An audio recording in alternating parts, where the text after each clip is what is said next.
আমি তখন অনেক ছোট, ক্লাস 4-এ পড়ি। স্কুল থেকে বাসায় ফিরে দেখি আমার রুমে পরীর মতো একটা মেয়ে বিছানায় বসে আছে। আমার অবাক চোখে তাকানো দেখে মা ডেকে বললেন, তোদের দূর সম্পর্কে ফুফাতো বোন আজ থেকে এখানেই থেকে পড়াশোনা করবে। আমি তো মহা খুশি।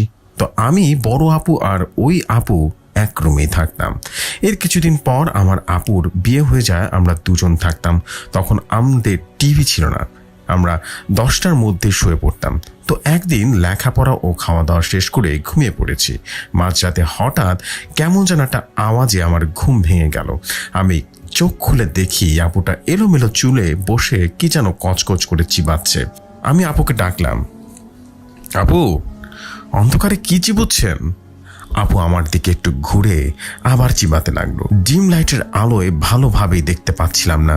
তো উঠে লাইট জ্বালিয়ে দেখি আপু নিজের হাত নিজেই কচকচ করে চিবাচ্ছে, আর হাত দিয়ে মুখ দিয়ে রক্ত বের হয়ে আসছে। এটা দেখে আমি খুব জোরে একটা চিৎকার দিই। চিৎকারটা শুনে আমার আব্বু আম্মু উঠে এসে দেখে আপু তখন নিজের হাত চিবুচ্ছে। তো আব্বু বুঝতে পারেন যে এটা কিসের কাজ, কারণ আব্বু একটু একটু জিন সম্পর্কে ধারণা রাখতেন। তো আব্বু আম্মুকে তেল পরা আনতে বললেন। আমাকে আমার বড় 3 ভাইকে ডাকতে বলেন। তো আব্বু যখন তেল পরা দিতে যাবেন তখনই আপুটা আব্বুর দিকে কড়া দৃষ্টিতে তাকিয়ে বলে উঠল, ভালো হবে না বলে দিচ্ছি, আমি যাব না। তুই যদি আমাকে এখান থেকে তাড়িয়ে দিস আমি আবার আসবো, আর তখন ওর আরো ক্ষতি হয়ে যাবে। খবরদার কাছে আসবি না।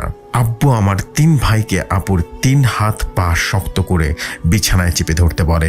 নিজের একটা হাত চেপে ধরলেন আর আম্মুকে বললেন, তুই কানে 2 হাতের সাদা আঙ্গুল দিয়ে তেল দিয়ে 1 মিনিট ধরে রাখতে। তো আম্মু যখনই তেল দিলেন আপু বিকট চিৎকার দিয়ে বললেন, খুব খারাপ হবে বলছি, খুব খারাপ হবে, আমি যাব না। আর কি শক্তি আপুর গায়ে! 4 জন মিলে আমরা ধরে রাখতে পারছিলাম না। তো এভাবে 1 মিনিট ধস্তাধস্তির পর আপু একদম শান্ত হয়ে ঘুমিয়ে পড়ল। আর আব্বু তোমার একটা তাবিজ সেই দিন সূর্য উদয়ের সময় আপুকে পরিয়ে দিলেন। আমরা সারা রাত জেগে রইলাম।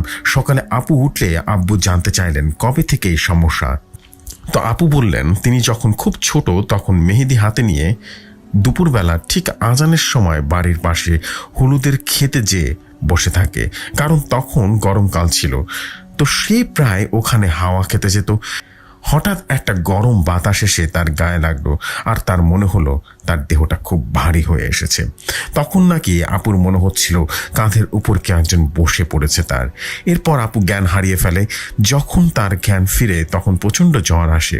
উনার আব্বা হুজুর এনে ঝাড়ায়, তদবির দেয়। এতে সে সাময়িকভাবে সুস্থ হলেও কদিন পর আবারও সে সমস্যা ফিরে আসে, জিনটি ফিরে আসে, আর তখন সে এভাবে চুল ছিঁড়ে, হাত কামড়ায় ইত্যাদি ভয়ঙ্কর কাজ কারবার করে। তো আব্বু তদবির দেওয়ার পর আপুটি প্রায় 6 বছর আমাদের বাসায় ছিল। ওই 6 বছর আর কোনোদিন অপ্রিয় কোনো ভয়ঙ্কর ঘটনাটা ঘটেনি। তিনি বেশ সুস্থই ছিলেন, এখনও তিনি অনেক সুস্থ আছেন। এই ঘটনার পর তার সাথে আর কখনো এরকম ঘটনা ঘটেনি। এটা একদম সত্য একটা ঘটনা। এটা আমার নিজের সাথে ঘটেছে, বা আমার নিজের চোখে একটা ঘটনা। আমি রায়হান চৌধুরী বলছি, মিরপুর থেকে, ঢাকার মিরপুর থেকে।